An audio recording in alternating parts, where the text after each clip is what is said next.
ಈ ಕಾರ್ಯಕ್ರಮದ ಒಂದೇ ಒಂದು ಉದ್ದೇಶ, ಕರ್ನಾಟಕದಲ್ಲಿರುವಂಥ ಜನರು, ಜಗತ್ಯಾದ್ಯಂತ ಇರುವಂಥ ಕನ್ನಡಿಗರು ಯೇಸುವನ್ನು ಕಂಡುಕೊಳ್ಬೇಕು, ರಕ್ಷಣೆ ಹೊಂದಬೇಕು. ಅವರೆಲ್ಲರೂ ಕೂಡ ಪರಲೋಕ ರಾಜ್ಯದಲ್ಲಿರುವಂಥ ಜೀವಬಾಧ್ಯರ ಪಟ್ಟಿಯಲ್ಲಿ ದ ಬುಕ್ ಆಫ್ ಲೈಫ್ ಅದರಲ್ಲಿ ಅವರ ಹೆಸರುಗಳು ಬರೆಯಲ್ಪಡಬೇಕು. ಮಾತ್ರವಲ್ಲ, ಕರ್ನಾಟಕ ರಾಜ್ಯದಲ್ಲಿ ಮಹಾದೊಡ್ಡ ಉಜ್ಜೀವನ ಬರಬೇಕು ಎಂಬುದಕ್ಕಾಗಿಯೇ ಈ ಕಾರ್ಯಕ್ರಮವನ್ನು ದೇವರು ಏರ್ಪಡಿಸಿದ್ದಾನೆ. ಅನೇಕ ವರ್ಷಗಳಿಂದ ಅನೇಕ ಸಾವಿರಾರು ಲಕ್ಷಾಂತರ ಜನರಿಗೆ ಆಶೀರ್ವಾದವಾಗಿ ದೇವರು ಇದನ್ನು ಉಪಯೋಗ ಮಾಡುವುದನ್ನು ನೋಡಬೇಕಾದ್ರೆ ನನ್ನ ದೇವರಿಗೆ ನಾನು ಕೃತಜ್ಞತೆಗಳನ್ನು ಸಲ್ಲಿಸಲು ಬಾಧ್ಯನಾಗಿದ್ದೇನೆ. ಕರ್ನಾಟಕ ರಾಜ್ಯಕ್ಕೋಸ್ಕರ ಪ್ರಾರ್ಥನೆ ಮಾಡಿರಿ. ಉಜ್ಜೀವನ ರಿವೈವಲ್ ಬರಬೇಕು. ಕುಟುಂಬಗಳು, ಹಳ್ಳಿಗಳು, ಪಳ್ಳಿಗಳು, ಗ್ರಾಮಗಳು, ಹೋಬಳಿಗಳು, ಜಿಲ್ಲೆಗಳು, ರಾಜ್ಯಗಳು, ಇಡೀ ರಾಜ್ಯವೇ ರಕ್ಷಣೆ ಹೊಂದಬೇಕು. ಅದಕ್ಕಾಗಿ ಸತತವಾಗಿ ಪ್ರಾರ್ಥನೆ ಮಾಡಿರಿ, ಪ್ರಯಾಸ ಪಡ್ರಿ, ಸೇವೆ ಮಾಡಿರಿ. ಕರ್ನಾಟಕ ರಾಜ್ಯದಲ್ಲಿ ಕಲ್ವಾರಿ ಶಿಲುಬೆಯ ಧ್ವಜವು ಹಾರಲಿ. ಇವತ್ತು ಕೂಡ ನಾವೊಂದು ಮುಖ್ಯವಾದಂಥ ವಿಷಯದ ಬಗ್ಗೆ ನಾವು ಧ್ಯಾನ ಮಾಡಲಿದ್ದೇವೆ. ನಿಮ್ಮ ಕರಗಳಲ್ಲಿ ಸತ್ಯವೇದ ಪುಸ್ತಕ ಇರುವುದಾದರೆ ಮತ್ತಾಯ ಬರೆದ ಸುವಾರ್ತೆ ಅದರ 4ನೇ ಅಧ್ಯಾಯ 8ನೇ ವಾಕ್ಯದಿಂದ 11ನೇ ವಾಕ್ಯದ ತನಕ. ಮತ್ತಾಯ ಬರೆದ ಸುವಾರ್ತೆ 4ನೇ ಅಧ್ಯಾಯ ಅದರ 8ನೇ ವಾಕ್ಯದಿಂದ 11ನೇ ವಾಕ್ಯದ ತನಕ. The book of Matthew chapter 4 verses from 8 to 11. ಬಳಿಕ ಸೈತಾನನು ಆತನನ್ನು ಬಹಳ ಎತ್ತರವಾದ ಬೆಟ್ಟಕ್ಕೆ ಕರಕೊಂಡು ಹೋಗಿ ಪ್ರಪಂಚದ ಎಲ್ಲ ರಾಜ್ಯಗಳನ್ನು ಅವುಗಳ ವೈಭವವನ್ನು ಆತನಿಗೆ ತೋರಿಸಿ, ನೀನು ನನಗೆ ಸಾಷ್ಟಾಂಗ ನಮಸ್ಕಾರ ಮಾಡಿದರೆ ಇವುಗಳನ್ನೆಲ್ಲ ನಿನಗೆ ಕೊಡುವೆನು ಅಂದನು. 10ನೇ ವಾಕ್ಯ. ಯೇಸು ಅವನಿಗೆ, ಸೈತಾನನೇ, ನೀನು ತೊಲಗಿ ಹೋಗು, ನಿನ್ನ ದೇವರಾಗಿರುವಂಥ ಕರ್ತನಿಗೆ ಅಡ್ಡಬಿದ್ದು ಆತನೊಬ್ಬನನ್ನೇ ಆರಾಧಿಸಬೇಕು ಎಂಬುದಾಗಿ ಬರೆದದೆ ಎಂದು ಹೇಳಿದನು. ಆಗ ಸೈತಾನನು ಅವನನ್ನು ಬಿಟ್ಟು ಹೋದನು ಮತ್ತು ದೇವದೂತರು ಬಂದು ಆತನಿಗೆ ಉಪಚಾರ ಮಾಡಿದರು. ಪ್ರಿಯರಾದವರೇ, ಮತ್ತಾಯ 3ನೇ ಅಧ್ಯಾಯದಲ್ಲಿ ಯೇಸು ಕ್ರಿಸ್ತನು ಸ್ನಾನಿಕನಾದಂಥ ಯೋಹಾನನ ಮುಖಾಂತರವಾಗಿ ದೀಕ್ಷಾಸ್ನಾನ ಮಾಡಿಕೊಳ್ಳುವುದನ್ನು ನಾವು ನೋಡ್ತೇವೆ. ಅದಾದ ನಂತರ ಆಕಾಶವು ಆ ನೀರಿನಿಂದ ಯೋರ್ದಾನ್ ಹೊಳೆಯಿಂದ ಮೇಲಕ್ಕೇರಬೇಕಾದ್ರೆ ಆಕಾಶ ತೆರೆಯಲ್ಪಟ್ಟು ಪವಿತ್ರಾತ್ಮನು ಪಾರಿವಾಳದೋಪಾಯದಲ್ಲಿ ಯೇಸು ಕ್ರಿಸ್ತನ ಮೇಲೆ ಬಂದು ಇಳಿಯುವುದನ್ನು ನಾವು ನೋಡ್ತೇವೆ. ಅದಾದ ನಂತರ ಈ ಮತ್ತಾಯ 4ನೇ ಅಧ್ಯಾಯ 1ನೇ ವಾಕ್ಯ ನೋಡಬೇಕಾದ್ರೆ 40 ದಿವಸಗಳು ಯೇಸು ಕ್ರಿಸ್ತನು ಉಪವಾಸವಿದ್ದು ಪ್ರಾರ್ಥನೆ ಮಾಡುವುದನ್ನು ನಾವು ನೋಡ್ತೇವೆ. ಆ ಸೇವೆ ಪ್ರಾರಂಭ ಮಾಡುವುದಕ್ಕೆ ಮುನ್ನ 40 ದಿನಗಳು ಉಪವಾಸವಿದ್ದು ಅದಾದ ನಂತರ ಆತನಿಗೆ ಹಸಿವಾಯಿತು. ನಂತರ ನೋಡಬೇಕಾದ್ರೆ ಸೈತಾನನು ಯೇಸು ಕ್ರಿಸ್ತನನ್ನು ಶೋಧಿಸುವುದನ್ನು ನಾವು ನೋಡ್ತೇವೆ. 3 ವಿಧವಾದಂಥ ಶೋಧನೆ. ಅದನ್ನು ಮತ್ತಾಯ 4ನೇ ಅಧ್ಯಾಯ 3ನೇ ವಾಕ್ಯದಿಂದ ನೋಡಬೇಕಾದ್ರೆ, ಮೊದಲನೇದಾಗಿ, ನೀನು ದೇವರ ಮಗನಾಗಿದ್ದರೆ ಕಲ್ಲುಗಳನ್ನು ರೊಟ್ಟಿ ಆಗುವಂತೆ ಮಾಡಿ ಎಂಬುದಾಗಿ ಒಂದು ಪ್ರಶ್ನೆ ಕೇಳ್ತಾನೆ. ಅದಾದ ನಂತರ 5ನೇ ವಾಕ್ಯ ನೋಡಬೇಕಾದ್ರೆ, ದೇವಾಲಯದ ಶಿಖರದ ಮೇಲೆ ನಿಲ್ಲಿಸಿ ನೀನು ದೇವರ ಮಗನಾಗಿರುವುದಾದರೆ ಧುಮುಕು ಎಂಬುದಾಗಿ ಅವನು ಹೇಳ್ತಾನೆ. ಅದಕ್ಕೆ ಯೇಸು ಕ್ರಿಸ್ತ ವಾಕ್ಯದಿಂದಲೇ ಪ್ರತ್ಯುತ್ತರ ಕೊಡ್ತಾನೆ. ಇವತ್ತು ನಾವು ಧ್ಯಾನ ಮಾಡೋದು ಭಾಳ ಒಂದು ಮುಖ್ಯವಾದಂಥ ವಿಷಯ. ದೇವರನಿಗೆ ಅನೇಕ ಸಂಗತಿಗಳನ್ನು ಹೇಳಿಕೊಂಡಂಥ ವಿಷಯವನ್ನು ನಾವು ಧ್ಯಾನ ಮಾಡಲಿದ್ದೇವೆ. 3 ವಿಧವಾದಂಥ ಶೋಧನೆ. ಮೊದಲು ಕಲ್ಲನ್ನು ರೊಟ್ಟಿಯನ್ನಾಗಿ ಮಾಡು. 2ನೇದಾಗಿ ಆ ದೇವಾಲಯದ ಶಿಖರದ ಮೇಲೆ ನಿಲ್ಲಿಸಿ ಇಲ್ಲಿಂದ ನೀನು ಧುಮುಕು, ನೀನು ಜಂಪ್ ಮಾಡಿದರೆ ದೇವದೂತರುಗಳು ಬಂದು ಅವರು ನಿನ್ನ ಕಾಲುಗಳು ಕಲ್ಲಿಗೆ ತಗಲದ ಹಾಗೆ ಅವರು ನಿನ್ನನ್ನು ಹೊತ್ತುಕೊಳ್ತಾರೆ ಎಂಬುದಾಗಿ ಹೇಳ್ತಾನೆ. ಈಗ 3ನೇದಾಗಿ ಬರುವಂಥ ಶೋಧನೆ ಇವತ್ತು ನಾವು ಧ್ಯಾನ ಮಾಡುವಂಥ ಈ ಕಾರ್ಯ ನೋಡ್ರಿ. ಈ ಮತ್ತಾಯ 4ನೇ ಅಧ್ಯಾಯ 4ರಿಂದ 11 ತನಕ ನೋಡಬೇಕಾದ್ರೆ ಇಬ್ಬರು ಸಂಭಾಷಿಸುವುದನ್ನು ನಾವು ನೋಡ್ತೇವೆ. ಒಂದು ಸೈತಾನನು, ಒಬ್ಬ ಸೈತಾನನು, ಇನ್ನೊಂದು ಕಡೆ ಯೇಸು ಕ್ರಿಸ್ತನು. ಆಮೇಲೆ ಒಂದು ಕಡೆ ಸೈತಾನನು, ಇನ್ನೊಂದು ಕಡೆ ಯೇಸು ಕ್ರಿಸ್ತನು. ಕೆಲವರು ಹೇಳ್ತಾರೆ, ಬ್ರದರ್, ನನಗೆ ಸೈತಾನ್ ಮೇಲೆ ನಂಬಿಕೆನೇ ಇಲ್ಲ ಬ್ರದರ್. ನಂಬಿಕೆ ಇಲ್ಲ ಅಂದರೆ ಅವನು ಇದ್ದಾನೋ ಇಲ್ವೋ ನನಗೆ ಗೊತ್ತಿಲ್ಲ, ನಾನು ಅದ್ರ ಬಗ್ಗೆ ತುಂಬ ಯೋಚನೆ ಮಾಡಲ್ಲ. ಸಹೋದರ ಸಹೋದರಿಯೇ, ಬೈಬಲಲ್ಲಿ ಬರೆಯಲ್ಪಟ್ಟಿರುವುದಾದರೆ ಅದು ನಿಜ. ಅದು ಸತ್ಯ. ನೀನು ಅವನು ಇದ್ದಾನೆ ಇಲ್ಲ ಅಂತ ನೀನು ನಂಬಿದ್ರೂ ಸರಿ, ನಂಬದೇ ಹೋದರೂ ಸರಿ, ಬೈಬಲಲ್ಲಿ ಬರೆಯಲ್ಪಟ್ಟಿರುವುದರಿಂದ ಒಂದು ದುಷ್ಟಶಕ್ತಿ, ಲೂಸಿಫರ್ನ ಆತ್ಮ, ಸೈತಾನನ ಆತ್ಮ ಈ ಲೋಕದಲ್ಲಿ ಕ್ರಿಯೆ ಮಾಡ್ತಾ ಇದೆ ಎಂಬುದನ್ನು ನೀನು ತಿಳುವಳಿಕೆ ಇಲ್ಲದೆ ಇರಬೇಡ. I mean we must have the discernment to differentiate between holy spirit and evil spirit. I mean ದಯವಿಟ್ಟು ನನಗೆ ಇದೆಲ್ಲ ಗೊತ್ತಿಲ್ಲ, ನನಗೆ ಇದೆಲ್ಲ ಬೇಡ ಅಂತ ಹೇಳಬೇಡ. ನೀನು ಬಿದ್ದೋಗೋದಕ್ಕೆ ಹೆಚ್ಚಾದ ಅವಕಾಶಗಳಿದೆ. ಯೇಸು ಕ್ರಿಸ್ತನ ಬಗ್ಗೆ ನಾವು ಎಷ್ಟು ತಿಳಿದಿರುತ್ತೇವೋ ಅದೇ ರೀತಿಯಾಗಿ ಸೈತಾನನು, ಅವನ ಕುತಂತ್ರಗಳು, ಅವನ ಕುಯುಕ್ತಿಗಳು, ಅವನ ತಂತ್ರಗಳು, ಮಂತ್ರಗಳು, ಅವನ ವಂಚನೆಯ ಕಾರ್ಯಗಳನ್ನು ಕೂಡ ನಾವು ತಿಳಿದುಕೊಳ್ಳಬೇಕು. ಆಗಲೇ ನಾವು ದೇವರ ಆತ್ಮ ಭರಿತರಾಗಿ ಈ ಲೋಕದಲ್ಲಿ ಪರಿಶುದ್ಧರಾಗಿ ಜೀವಿಸಿ ಪರಲೋಕ ರಾಜ್ಯದಲ್ಲಿ ಸೇರಲು ದೇವರು ನಮಗೆ ಕೃಪೆಯನ್ನು ಅನುಗ್ರಹಿಸ್ತಾನೆ. ಈ ಸಂಭವದಲ್ಲಿ ಮತ್ತೆ 4:8-11 ತನಕ ನೋಡಬೇಕಾದ್ರೆ, ಈಗ ಸೈತಾನನು ಮತ್ತೆ ಯೇಸು ಕ್ರಿಸ್ತನನ್ನು ಶೋಧಿಸ್ತಾನೆ, ಪರಿಶೋಧಿಸ್ತಾನೆ. ಟೆಂಪ್ಟೇಷನ್. ಇವತ್ತು ನಮಗೂ ಕೂಡ ನಾನಾ ರೀತಿಯಾದಂಥ ಪರಿಶೋಧನೆಗಳು, ಶೋಧನೆಗಳು, ಟೆಂಪ್ಟೇಷನ್ಸ್ ಬರ್ತಿದೆಯಲ್ಲ. ಯೇಸು ಕ್ರಿಸ್ತನು ಆ ಮಾರ್ಗದಲ್ಲೇ ಹಾದು ಬಂದ. ಸೊ ಇಬ್ಬರ ಸಂಭಾಷಣೆ, ಒಬ್ಬ ಸೈತಾನನು, ಇನ್ನೊಬ್ಬ ಯೇಸು ಕ್ರಿಸ್ತನು. ವಿಲ್ಲನ್ನು, ಹೀರೋ. ಯೇಸು ಕ್ರಿಸ್ತು ಸದಾಕಾಲ ಹೀರೋ ರೀ. ಆತನು ಯಾವಾಗಲೂ ಜಯಿಸುವಂಥ ಹೀರೋ. ಐ ಮೀನ್ ಹೀರೋವಿನ ಮಕ್ಕಳಾಗಿರುವಂಥ ನಾವು ಕೂಡ ಹೀರೋಗಳೇ. ಈಗ ಸೈತಾನನು ಏನು ಮಾಡ್ತಾನೆ ಅಂತ ನಾವು ವಾಕ್ಯದಲ್ಲಿ ನೋಡಬೇಕಾದ್ರೆ 8ನೇ ವಾಕ್ಯ, ಬಳಿಕ ಸೈತಾನನ ಆತನನ್ನು ಎತ್ತರವಾದ ಬೆಟ್ಟಕ್ಕೆ ಕರಕೊಂಡು ಹೋಗಿ ಪ್ರಪಂಚದ ಎಲ್ಲ ರಾಜ್ಯಗಳನ್ನು, ಅದರ ವೈಭವವನ್ನು ಆತನು ತೋರಿಸ್ತಾನೆ. ಪ್ರಪಂಚದ ಎತ್ತರವಾದ ಜಾಗಕ್ಕೆ ಕರ್ಕೊಂಡು ಹೋಗಿ ಪ್ರಪಂಚದಲ್ಲಿರುವಂಥ ಎಲ್ಲ ರಾಜ್ಯಗಳನ್ನು, ಅದರ ಮಹಿಮೆ, he showed the glory, all the kingdoms and their glory.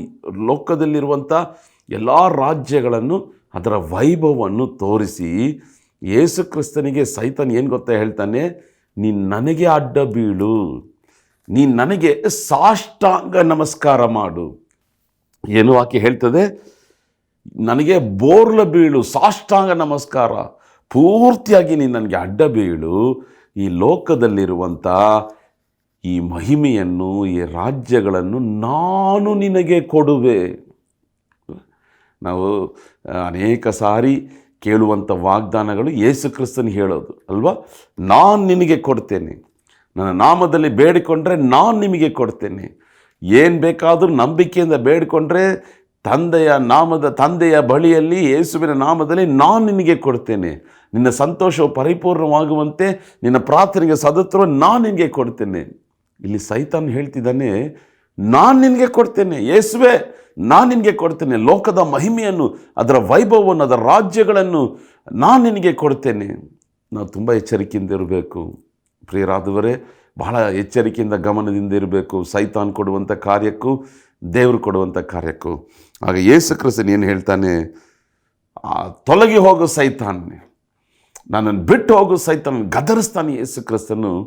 ಆಗ ಸೈತಾನನು ಅವನನ್ನು ಬಿಟ್ಟು ಹೋದಾಗ ಯೇಸು ಕ್ರಿಸ್ತನು ಏನು ಹೇಳ್ತಾನೆ, ದೇವರಾದಂಥ ಯೆಹೋವನಿಗೆ ಮಾತ್ರ ನಾವು ಅಡ್ಡ ಬೀಳಬೇಕು, ಬೇರೆ ಯಾರಿಗೂ ನಾವು ಅಡ್ಡ ಬೀಳಲೇಬಾರದು. ಹಲ್ಲೆಲೂಯಾ. ಸಹೋದರ, ಇವತ್ತು ಯೇಸುವನ್ನು ಬಿಟ್ಟು ಬೇರೆ ಯಾರ ಮುಂದೆ ನೀನು ಅಡ್ಡ ಬೀಳ್ತಿದೀಯಾ? ತಪ್ಪು. ಪ್ರತಿ ಮೊಣಕಾಲುಗಳು ಯೇಸುವಿನ ಮುಂದೆ ಮೊಣಕಾಲು ಹೊರಬೇಕು. ಪ್ರತಿ ನಾಲಿಗೆಗಳು ಯೇಸುವೇ ಕರ್ತನೆಂಬುದಾಗಿ ಅರಿಕೆ ಮಾಡಬೇಕು. ಸೊ ಒಂದು 3 ಕಾರ್ಯಗಳನ್ನು ಈ ಸಂಭವದಿಂದ ನಾವು ಕಲಿತುಕೊಳ್ಳಲಿದ್ದೇವೆ. ನಿಮಗೆಲ್ಲ ಅರ್ಥ ಆಯ್ತಲ್ಲ? 3ನೇ ಶೋಧನೆ, 3rd ಟೆಂಪ್ಟೇಷನ್. ಯೇಸು ಕ್ರಿಸ್ತನನ್ನು ಸೈತಾನನು ಪ್ರಪಂಚದ ಎತ್ತರವಾದಂಥ ಜಾಗಕ್ಕೆ ಕರ್ಕೊಂಡು ಹೋಗಿ ಲೋಕದ ಈ ಪ್ರಪಂಚದ ರಾಜ್ಯಗಳನ್ನು, ಅದರ ಮಹಿಮೆಯನ್ನು ತೋರಿಸಿ, ನೀನು ನನಗೆ ಅಡ್ಡ ಬಿದ್ದರೆ ಇವುಗಳನ್ನು ನಾನು ನಿನಗೆ ಕೊಡ್ತೇನೆ. ಎಷ್ಟು ಧೈರ್ಯ ಇರಬೇಕಲ್ಲ ಅವನಿಗೆ! ಯೇಸು ಕ್ರಿಸ್ತನನ್ನು ತನಗೆ ಅಡ್ಡ ಬೀಳಬೇಕೆಂಬುದಾಗಿ ಹೇಳೋದಕ್ಕೆ ಎಷ್ಟು ಧೈರ್ಯ ಇರಬೇಕಲ್ಲ! ನಾವು ಭಾಳ ಎಚ್ಚರಿಕೆಯಿಂದ ಇರಬೇಕು ಪ್ರಿಯ ಸಹೋದರ, ಪ್ರಿಯ ಸಹೋದರಿಯೇ. ಸೈತಾನನ ಕುತಂತ್ರಗಳನ್ನ ನಾವು ತಿಳಿದಿರಬೇಕು.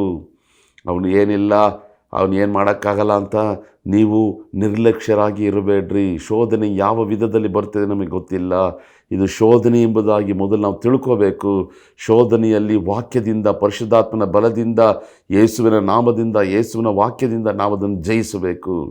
ಅಡ್ಡ ಬಿದ್ದರೆ ಸಾಷ್ಟಾಂಗ ನಮಸ್ಕಾರ ಮಾಡಿದ್ರೆ ನಾನಿವುಗಳು ನಿಮಗೆ ಕೊಡ್ತೇನೆ. ಯೇಸು ಕ್ರಿಸ್ತನು ಕೋಪಗೊಂಡು ತೊಲಗಿ ಹೋಗೋ ಸೈತಾನನೇ ಅಂತ ಹೇಳಿದ ತಕ್ಷಣ ಅವನು ಬಿಟ್ಟು ಹೋದ. ನಂತರ ದೇವದೂತರು ಬಂದು ಯೇಸು ಕ್ರಿಸ್ತನಿಗೆ ಸೇವೆ ಮಾಡಿದರು. ಸೊ 3 ಅಂಶಗಳನ್ನು ಇವತ್ತು ನಾವು ಧ್ಯಾನ ಮಾಡಲಿದ್ದೇವೆ. ಮೊದಲನೇದಾಗಿ, ಲೋಕದ ರಾಜ್ಯಗಳು, ಅದರ ಮಹಿಮೆಗಳನ್ನು ಸೈತಾನನು ನಮಗೆ ಕೊಡಲು ಇಚ್ಛಿಸುತ್ತಾನೆ, ಬಯಸುತ್ತಾನೆ. ಅದರ ಮೇಲೆ ನಿನ್ನ ಮನಸ್ಸಿಡಬೇಡ, ಅದನ್ನು ನೀನು ಬಯಸಬೇಡ, ಅದನ್ನು ಇಚ್ಛಿಸಬೇಡ. ಆಮೇಲೆ ನೋಡ್ರಿ, ಇವತ್ತು ಅನೇಕ ಜನರಿಗೆ ಲೋಕದ ಮೇಲೆ ಆಸೆ ಅಲ್ವಾ? ನೋಡ್ರಿ, ಈಗ ಸೈತಾನ್ ಏನು ಮಾಡ್ತಾನೆ, ಯೇಸು ಕ್ರಿಸ್ತನನ್ನೇ ಈ ರೀತಿಯಾಗಿ ಶೋಧನೆಗೆ ಒಳಗಪಡಿಸಬೇಕಾದ್ರೆ ಇವತ್ತು ಕೆಲವು ಸೇವಕರನ್ನು, ಕೆಲವು ವಿಶ್ವಾಸಿಗಳನ್ನು, ಲೋಕದಲ್ಲಿರುವಂಥ ಜನರನ್ನು ಏನು ಮಾಡ್ತಾನೆ, ಲೋಕದಲ್ಲಿರುವಂಥ ರಾಜ್ಯಗಳನ್ನು ತೋರಿಸ್ತಾನೆ.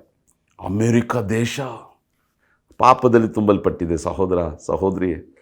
ಐರೋಪ ಖಂಡ, ಜರ್ಮನಿ ದೇಶ, ಫ್ರಾನ್ಸ್ ದೇಶ, ಸ್ಪೇನ್ ದೇಶ, UK ಅಲ್ವಾ, ಆಫ್ರಿಕಾ ದೇಶ, Australia, New Zealand, Singapore, Malaysia, China ದೇಶ, ಈ ದ್ವೀಪಗಳು, ಲೋಕದಲ್ಲಿರುವಂಥ ಎಲ್ಲ ರಾಜ್ಯಗಳನ್ನು ಆತನು ತೋರಿಸ್ತಾನೆ. ಅದು ಮಾತ್ರವಲ್ಲ, ಅದರ ಮಹಿಮೆಯನ್ನು ತೋರಿಸ್ತಾನೆ, ಅದರ ಐಶ್ವರ್ಯವನ್ನು ತೋರಿಸ್ತಾನೆ, ಅದರ ವೈಭವವನ್ನು ತೋರಿಸ್ತಾನೆ. ನಾನು ನಿನಗೆ ಇದು ಕೊಡ್ತೇನೆ ಎಂಬುದಾಗಿ ಅವನು ಹೇಳ್ತಾನೆ. ಆದ್ದರಿಂದ ಬಹಳ ಸರಳವಾಗಿ, ಸುಲಭವಾಗಿ ಅರ್ಥ ಮಾಡಿಕೊಳ್ಳುವಂತೆ ನಾನು ಹೇಳುವಂಥ ಕಾರ್ಯ, ಮೊದಲು ನೀನು ಈ ಲೋಕದ ಮಹಿಮೆಯನ್ನು, ವೈಭವವನ್ನು, ಲೋಕದಲ್ಲಿರುವಂಥ ರಾಜ್ಯಗಳಲ್ಲಿ ಸೈತಾನು ನಮಗೆ ಕೊಡಲು ಇಚ್ಛಿಸುವಂಥ ಕಾರ್ಯಗಳನ್ನು ನೋಡಲೇಬೇಡ. ನೋಡಿದ್ರೆ ತಾನೆ ನಮಗೆ ಆಸೆ ಬರುತ್ತದೆ ಅಲ್ವಾ? ಅದನ್ನು ಇಚ್ಛಿಸಬೇಡ. ಕೆಲವರು ನೋಡ್ರಿ, ಹಣ ಹಣ ಹಣ ಹಣ ಹಣ ಹಣ ಹಣ ಹಣ ಇಟ್ಕೊಂಡು ಏನ್ರಿ ಮಾಡ್ತೀರಾ? ಹಣದಿಂದ ಪರಲೋಕಕ್ಕೆ ಬರ್ತೀರಾ? ಹಣ ನಮಗೆ ಬೇಕು, ಅಗತ್ಯ, ನಮಗೆ ಅದು ಬೇಕು, ಇಟ್ಸ್ ಎ ನೀಡ್, ನಮಗೆ ಅದು ಬೇಕು. ಆದರೆ ಅದನ್ನು ನೀನು ಇಚ್ಛಿಸಬೇಡ. ನಿನಗೆ ಇರುವುದರಲ್ಲಿ ನೀನು ತೃಪ್ತನಾಗಿರು, ನೀನು ತೃಪ್ತಳಾಗಿರು. ಆಮೇಲೆ ನೆನ್ನೆ ಒಂದು ದಿನ ಒಂದು ಸಹೋದರಿ ಫೋನ್ ಮಾಡಿದ್ರೆ, ಅಯ್ಯ ನನ್ನ ಮಗ ಒಂದು ಮನೆ ಕಟ್ಟಿದ್ದಾನೆ, ಅದು ಸಾಲ ಮಾಡಿಬಿಟ್ಟಿದ್ದಾನೆ, ಅದು ಕಡಿಮೆ ಖರ್ಚಾಗತ್ತಂದು ನೋಡಬೇಕಾದ್ರೆ 3.5 ಕೋಟಿ 4 ಕೋಟಿ ಆಗಿಬಿಟ್ಟಿದೆ, ಈಗ ಆತ್ಮಹತ್ಯೆ ಮಾಡ್ಕೋಬೇಕಂತ ತೀರ್ಮಾನ ಮಾಡ್ತಿದ್ದಾನೆ. ಸೈತಾನನು ಒಬ್ಬೊಬ್ಬರನ್ನು ಹೇಗೆ ವಂಚಿಸ್ತಾನೋ ನಮಗೆ ಗೊತ್ತಿಲ್ಲ. ಆದರೆ ನನ್ನ ಕಣ್ಣುಗಳು ಈ ಲೋಕದ ಮೇಲೆ, ಲೋಕದ ಮಹಿಮೆ ಮೇಲೆ, ಅದರ ವೈಭವದ ಮೇಲೆ ಹೋಗೋದು ಬೇಡ, ಅದನ್ನು ಬಯಸೋದು ಬೇಡ, ಅದನ್ನು ಇಚ್ಛಿಸೋದು ಬೇಡ. ಅದನ್ನು ನಮ್ಮ ಮನಸ್ಸಲ್ಲಿಟ್ಟು ಇದು ನನಗೆ ಬೇಕು ಬೇಕು ಬೇಕು ಬೇಕು ಬೇಕು ಅಂತ ನೀನು ಕೇಳೋದು ಬೇಡ. ನಿಮ್ಗೆ ಗೊತ್ತಾ, ಸೈತಾನ ಒಂದೇ ಉದ್ದೇಶ, ನಾವು ಆತನಿಗೆ ಅಡ್ಡ ಬೀಳಬೇಕು. ಅಡ್ಡ ಬಿದ್ದರೆ ಇದನ್ನೆಲ್ಲ ಕೊಡ್ತಾನೆ. ನನಗೆ ತುಂಬ ಪ್ರಶ್ನೆ ಇತ್ತು, ಏನಪ್ಪ ಈ ಜನರೆಲ್ಲ ಯೇಸುವನ್ನು ಆರಾಧನೆ ಮಾಡೋದಿಲ್ಲ, ಬೇರೆ ಏನೇನೋ ಆರಾಧನೆ ಮಾಡ್ತಾರೆ, ಬೇರೆ ಎಲ್ಲೋ ಹೋಗ್ತಾರೆ, ಎಲ್ಲೆಲ್ಲೋ ಅಡ್ಡ ಬೀಳ್ತಾರೆ, ಇಷ್ಟು ಹಣ, ಇಷ್ಟು ವೈಭವ, ಇಷ್ಟು ಮಹಿಮೆ ಇದೆಯಲ್ಲ. ಇಲ್ಲಿ ವಾಕ್ಯದಲ್ಲಿ ಬಹಳ ಸ್ಪಷ್ಟವಾಗಿ ಬರೆಯಲ್ಪಟ್ಟಿದೆ. ಸೈತಾನ್ ಹೇಳ್ತಾನೆ, ನನಗೆ ನೀನು ಅಡ್ಡ ಬಿದ್ದರೆ ನಾನಿದನ್ನು ನಿನಗೆ ಕೊಡುವೆ, ನಾನು ನಿನಗೆ ಕೊಡುವೆ. ಆದಮ ಹವ್ವಳು ಅವರ ಕೈಗಳಲ್ಲಿ ದೇವರು ಈ ಲೋಕವನ್ನು ಕೊಟ್ಟ, ಅವರು ಪಾಪ ಮಾಡಿದ್ರಿಂದ ಅವರು ಈ ಲೋಕವನ್ನು ಸೈತಾನ ಕೈಯಲ್ಲಿ ಕೊಟ್ಬಿಟ್ರು. ಈಗ ಈ ಲೋಕದ ಪ್ರಪಂಚದ ಅಧಿಪತಿ ಸೈತಾನಾಗಿದ್ದಾನೆ. ಆದ್ದರಿಂದ ಪ್ರಿಯ ಸಹೋದರ, ಪ್ರಿಯ ಸಹೋದರಿಯೇ, ಲೋಕದ ಆಡಂಬರದ ಮೇಲೆ, ಲೋಕದ ಮಹಿಮೆಯ ಮೇಲೆ ನೀನು ಕಣ್ಣಿಡಬೇಡ, ನೀನು ಇಚ್ಛಿಸಬೇಡ. ಕಾರಣ ಅದನ್ನು ಪ್ರೇರೇಪಿಸುವುದು ಸೈತಾನನ ಒಂದು ವಂಚನೆಯ ಕುತಂತ್ರ. ಕೆಲವರು ನೋಡ್ರಿ, ಹಣದ ಆಸೆ ಬಗ್ಗೆ ಅವ್ರಿಗೆ ತೃಪ್ತಿನೇ ಇರಲ್ಲ. ಒಂದು ಮನೆ ಇದ್ದರೆ 10 ಮನೆ ತಗೋಬೇಕು ಅಲ್ವಾ? ಒಂದು ಕಾರ್ ಇದ್ದರೆ ಕಾರು ಸಾಧಾರಣವಾಗಿರಬಾರ್ದು. BMW ಕಾರು, ಆಡಿ ಕಾರು, ಆ ಕಾರು, ಈ ಕಾರು. ಏನಾದರೂ ಯಾರಾದರೂ ಹೇಳಿದ್ರೆ, ನನ್ನ ಹಣ, ನಂದು ತೀರ್ಮಾನ, ನೀನು ಯಾಕೆ ಅದರಲ್ಲಿ ತಲೆ ಇಡ್ತೀಯ ಅಲ್ವಾ? ಕೆಲವರು ಅದನ್ನು ಕೇಳೋದೇ ಇಲ್ಲ. ಲೋಕದ ವೈಭವ, ಲೋಕದ ಮಹಿಮೆಯ ಮೇಲೆ ನಮ್ಮ ಆಸೆಯನ್ನು ಬಿಟ್ಟು ದೇವರ ಮೇಲೆ, ದೇವರ ಮಹಿಮೆಯ ಮೇಲೆ, ದೇವರ ರಾಜ್ಯದ ಮೇಲೆ, ದೇವರ ಪ್ರಸನ್ನತೆಯ ಮೇಲೆ, ದೇವರ ವಾಕ್ಯವನ್ನು ನಾವು ಇಚ್ಛಿಸುವುದಾದರೆ, ಬಯಸುವುದಾದರೆ ಪರಲೋಕ ರಾಜ್ಯವು ನಿಶ್ಚಯ. ಆಮೇಲೆ ಸೈತಾನನು ಲೋಕದ ರಾಜ್ಯಗಳನ್ನು, ಅದರ ಮಹಿಮೆಯನ್ನು ತೋರಿಸ್ತಾನೆ. ಪರಿಶುದ್ಧ ಆತ್ಮನು ದೇವರ ರಾಜ್ಯವನ್ನು, ಅದರ ಮಹಿಮೆಯನ್ನು ತೋರಿಸ್ತಾನೆ. ನೀನು ದೇವರ ರಾಜ್ಯಕ್ಕಾಗಿ, ದೇವರ ಮಹಿಮೆಗಾಗಿ ಬಯಸುವುದಾದರೆ ಅದು ನಿನ್ನನ್ನು ಪರಲೋಕ ರಾಜ್ಯದಲ್ಲಿ ಸೇರಿಸುತ್ತದೆ. ಲೋಕದ ರಾಜ್ಯಗಳು, ಲೋಕದ ಮಹಿಮೆಯನ್ನು ನೋಡುವುದಾದರೆ ನಿನ್ನನ್ನು ನರಕಕ್ಕೆ ನೇರವಾಗಿ ಸೈತಾನು ಕರ್ಕೊಂಡು ಹೋಗ್ತಾನೆ. ಯಾವುದನ್ನು ಇಚ್ಛಿಸ್ತೀಯಾ, ಯಾವುದನ್ನು ಬಯಸ್ತೀಯಾ, ಯಾವುದನ್ನು ಹುಡುಕ್ತೀಯಾ, ಯಾವುದಕ್ಕಾಗಿ ತವಕ ಪಡ್ತೀಯಾ, ನೀನೇ ತೀರ್ಮಾನ ಮಾಡು ಸಹೋದರ. Hallelujah, amen. ಇವತ್ತು ಅನೇಕರು ನೋಡಬೇಕಾದ್ರೆ ಆರಂಭದಲ್ಲಿ ಚೆನ್ನಾಗಿ ಆತ್ಮದಲ್ಲಿ ಶುರು ಮಾಡಿದವರು, ಅವರು ಬೆಳೆಯುತ್ತಾ ಬೆಳೆಯುತ್ತಾ ಬೆಳೆಯುತ್ತಾ, ಹಣ ಬರುತ್ತಾ ಬರುತ್ತಾ ಬರುತ್ತಾ, ಸಭೆ ಬೆಳೆಯುತ್ತಾ ಬೆಳೆಯುತ್ತಾ ಬೆಳೆಯುತ್ತಾ ಇದಕ್ಕೆ ಗುಲಾಮರಾಗ್ಬಿಡ್ತಾರೆ. ಲೋಕದ ಮಹಿಮೆ, ನನಗಿದು ಬೇಕು, ನನಗೆ ಅದು ಬೇಕು, ನನಗೆ ಇದು ಕೊಡು, ನನಗೆ ಅದು ಕೊಡು, ನನಗೆ ಹಣ ಕೊಡು, ನನಗೆ ಒಡವೆ ಕೊಡು, ನನಗೆ ಸಂಪತ್ತು ಕೊಡು, ನನಗೆ ಐಶ್ವರ್ಯ ಕೊಡು. ಇದನ್ನೇ ಪ್ರಸಂಗ, ಇದನ್ನೇ ಜನರಿಗೆ ಬೋಧಿಸೋದು, ಇದನ್ನೇ ಅವರು ಪಡ್ಕೊಳ್ಳೋದು. ಸಹೋದರ ಸಹೋದರಿಯೇ, ನೀನು ಪ್ರಸಂಗ ಮಾಡಬೇಕಾದ್ರೆ ಜನರಿಗೆ ಲೋಕದ ರಾಜ್ಯಗಳ ಮೇಲೆ, ಲೋಕದ ವೈಭವದ ಮೇಲೆ, ಲೋಕದ ಮಹಿಮೆಯ ಮೇಲೆ ಆಸೆ ಬರಬಾರ್ದು.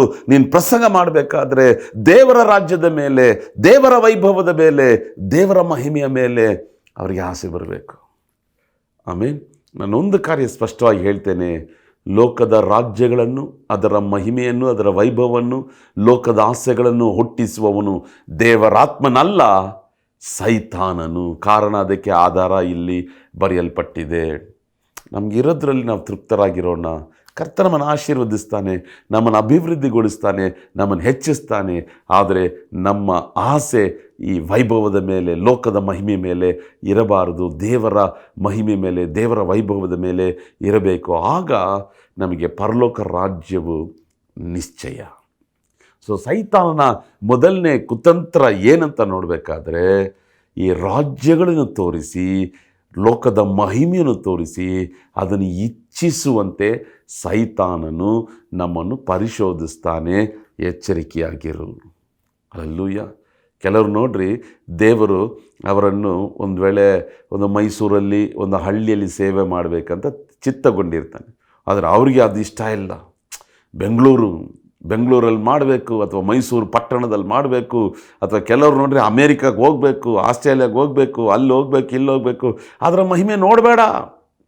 ದೇವರು ನಿನ್ನನ್ನು ಎಲ್ಲಿಟ್ಟಿದ್ದಾನೋ, ಎಲ್ಲಿ ದೇವರ ರಾಜ್ಯಕ್ಕಾಗಿ ನೀನು ಕಷ್ಟಪಡಬೇಕಂತ ಎಲ್ಲಿ ತೀರ್ಮಾನ ಮಾಡಿದ್ದಾನೋ ಅಲ್ಲೇ ಇರು. ಲೋಕದ ಮಹಿಮೆಯನ್ನು ನೋಡಿ ಸೈತಾನನ ಶೋಧನೆಯಲ್ಲಿ ಬೀಳಬೇಡ. ಇವತ್ತು ಅನೇಕ ಜನರು ಬಿದ್ದಿದ್ದಾರೆ. ಪರಿಶುದ್ಧ ಆತ್ಮನು ಪುನಃ ಅವರನ್ನು ತಟ್ಟಿ ಎಬ್ಬಿಸಲು ನಾವು ಪ್ರಾರ್ಥನೆ ಮಾಡೋಣ. ಸೊ ಮೊದಲನೇ ಕುತಂತ್ರ, ಸೈತಾನನು ಲೋಕದ ಮಹಿಮೆಯನ್ನು, Satan will show the riches of this world, the glory of this world, the Kingdom of this world.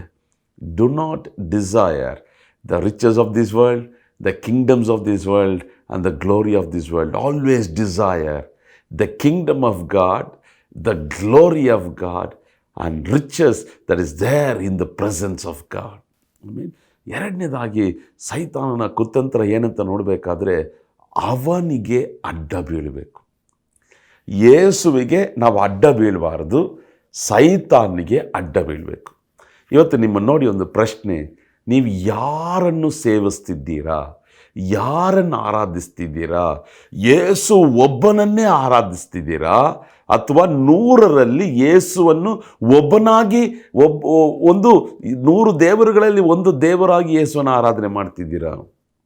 ಒಂದೇ ದೇವರು, ಆಮೇಲೆ ಯೇಸು ಕ್ರಿಸ್ತನು ಒಂದೇ ಸತ್ಯ, ಒಂದೇ ಮಾರ್ಗ, ಒಂದೇ ಜೀವ. ಆದರೆ ಸೈತಾನನ ಕುತಂತ್ರ, ಯೇಸುವನ್ನು ನಾವು ಅಡ್ಡ ಬೀಳಬಾರ್ದು, ಯೇಸುವನ್ನು ಆರಾಧಿಸಬಾರ್ದು, ಆದರೆ ಅವನನ್ನು ಆರಾಧಿಸಬೇಕು, ಅವನಿಗೆ ಅಡ್ಡ ಬೀಳಬೇಕು. ಅವನೇನು ಹೇಳ್ತಾನೆ, ನನಗೆ ಅಡ್ಡ ಬಿದ್ದರೆ ನಾನು ನಿನಗೆ ಹಣ ಕೊಡ್ತೀನಿ, ನೀನು ಲಂಚ ತಗೋ, ವ್ಯಭಿಚಾರ ಮಾಡು, ಭ್ರಷ್ಟಾಚಾರ ಮಾಡು, ಮೋಸ ಮಾಡು, ಅಧರ್ಮ ಮಾಡು, ಅನೀತಿ ಮಾಡು, ಕೊಲೆ ಮಾಡು, ಏನಾದರೂ ಮಾಡು, ನನಗೆ ನೀನು ಅಡ್ಡ ಬಿದ್ದರೆ ನಾನು ನಿನಗೆ ಲೋಕದ ಐಶ್ವರ್ಯವನ್ನು ಕೊಡ್ತೇನೆ, ನನಗೆ ಅಡ್ಡ ಬೀಳು. ಸೈತಾನನು ಅಧಿಕವಾಗಿ ತನ್ನ ಜನರನ್ನು ವಂಚಿಸುತ್ತಿದ್ದಾನೆ. ಆದರೆ ನಾವು ಈ ಕುಯುಕ್ತಿಗೆ ನಾವು ಗುಲಾಮರಾಗಿ ಬೀಳಬಾರ್ದು. ನಾವು ಅಡ್ಡ ಬಿದ್ದರೆ ಯೇಸುವಿಗೆ ಮಾತ್ರ ಅಡ್ಡ ಬೀಳಬೇಕು.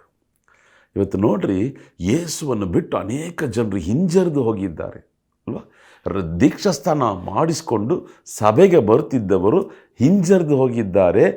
ಬೇರೆ ಧರ್ಮದಲ್ಲಿ ಸೇರಿ ಬೇರೆ ದೇವರುಗಳನ್ನ ಆರಾಧನೆ ಮಾಡ್ತಿದ್ದಾರೆ. ಯಾಕೆ? ನನಗೆ ಹಣ ಸಿಗ್ತಾ ಇದೆ, ನನಗೆ ಇಲ್ಲಿ ನಾನು ಬೇಡೋದನ್ನು ನನಗೆ ಸಿಗ್ತಾ ಇದೆ, ನಾನು ಹೇಗೆ ಬೇಕಾದರೂ ಜೀವಿಸ್ಬೋದು, ನಾನು ಏನು ಕೇಳ್ತಾನೋ ಅದು ನನಗೆ ಸಿಗ್ತಾ ಇದೆ, ಆದ್ದರಿಂದ ನಾನು ಸೈತಾನನ ಕಾರ್ಯಗಳಿಗೆ ಅಡ್ಡ ಬೀಳ್ತಿದ್ದೀನಿ.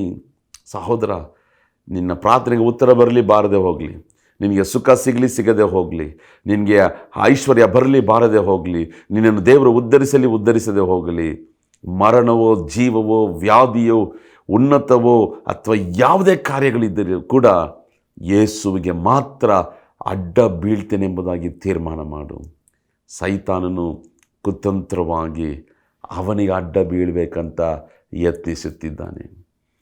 ಇನ್ನೊಂದು ಹೇಳ, ಯಾವ ಮನುಷ್ಯರ ಕಾಲ್ಗೂ ಬೀಳಬೇಡ, ಬಿದ್ದರೆ ಯೇಸುವಿನ ಪಾದಕ್ಕೆ ಬೀಳು. ಆಮೇನ್, ಹಲ್ಲೆಲೂಯಾ.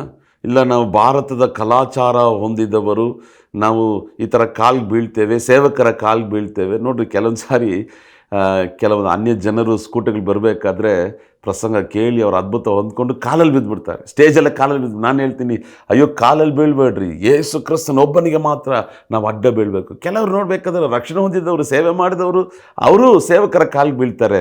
ನಾವು ಸಾಷ್ಟಾಂಗವಾಗಿ ಅಡ್ಡ ಬೀಳೋದು ಒಂದೇ ಒಂದು ನಾಮ, ಅದು ಯೇಸುವಿನ ನಾಮ. ನೀವು ಸೇವಕರಿಗೆ ಇತರಿಗೆ ಘನಪಡಿಸ್ಬೇಕಾದ್ರೆ ನಮಸ್ಕಾರ ಮಾಡಿರಿ ಅಥವಾ ಅವ್ರಿಗಾಗಿ ಪ್ರಾರ್ಥನೆ ಮಾಡಿರಿ. ಅಡ್ಡ ಬಿದ್ದರೆ ಯೇಸುವಿನ ಪಾದಕ್ಕೆ ಮಾತ್ರ. ಆಮೇಲೆ ಸೈತಾನ್ ಯಾವಾಗಲೂ ತೀರ್ಮಾನ ಮಾಡ್ತಾನೆ, ಅವನು ಯಾವಾಗಲೂ ಇಚ್ಛಿಸ್ತಾನೆ, ಲೋಕದ ಜನರೆಲ್ಲ ನನಗಡ್ಡ ಬೀಳಬೇಕು. ಇವತ್ತು ನೋಡ್ರಿ, ಎಲ್ಲೆಲ್ಲೋ ಜನರು ಎಲ್ಲೆಲ್ಲೋ ಅಡ್ಡ ಬೀಳ್ತಿದ್ದಾರೆ. ನಾನು ಯಾವುದನ್ನು ಭಾಳ ಸ್ಪಷ್ಟವಾಗಿ ಆಳವಾಗಿ ಹೇಳೋಕ್ಕೆ ನಾನು ಬಯಸೋದಿಲ್ಲ, ಆದರೆ ಯೇಸುವಿಗೆ ಮಾತ್ರ ನಾವು ಅಡ್ಡ ಬೀಳಬೇಕು. ಆಮೇಲೆ ಸೈತಾನನ ಕುತಂತ್ರಕ್ಕೆ ನಾವು ಬೀಳಬಾರ್ದು. ಸೈತಾನ್ ಯಾವಾಗಲೂ ಇಚ್ಛಿಸ್ತಾನೆ, ಇವು ನನಗೆ ಅಡ್ಡ ಬೀಳಬೇಕು, ನನಗೆ ಸಾಷ್ಟಾಂಗ ನಮಸ್ಕಾರ ಮಾಡಬೇಕು. ದಯವಿಟ್ಟು ಅದಕ್ಕೆ ಬಲಿಯಾಗಬೇಡ್ರಿ. Do not become the prey for Satan's deception. Hallelujah. So ಮೊದಲನೇ ಕುತಂತ್ರ ಲೋಕದ ಮಹಿಮೆಯನ್ನು ತೋರಿಸಿ ಅದನ್ನು ಇಚ್ಛಿಸುವಂತೆ ಪ್ರೇರೇಪಿಸ್ತಾನೆ, ಆಸೆ ತಟ್ಟಿ ಎಬ್ಬಿಸ್ತಾನೆ. ಎರಡನೇದು, ಅವನಿಗೆ ಅಡ್ಡ ಬೀಳಬೇಕಂತ ಅವನು ನಮ್ಮಲ್ಲಿ ಪ್ರಯತ್ನಿಸ್ತಾನೆ, ಇಚ್ಛಿಸ್ತಾನೆ. ಅದಕ್ಕೆ ಎಲ್ಲ ರೀತಿಯಾದಂಥ ಕುತಂತ್ರಗಳನ್ನು ಆತನು ಮಾಡ್ತಾನೆ.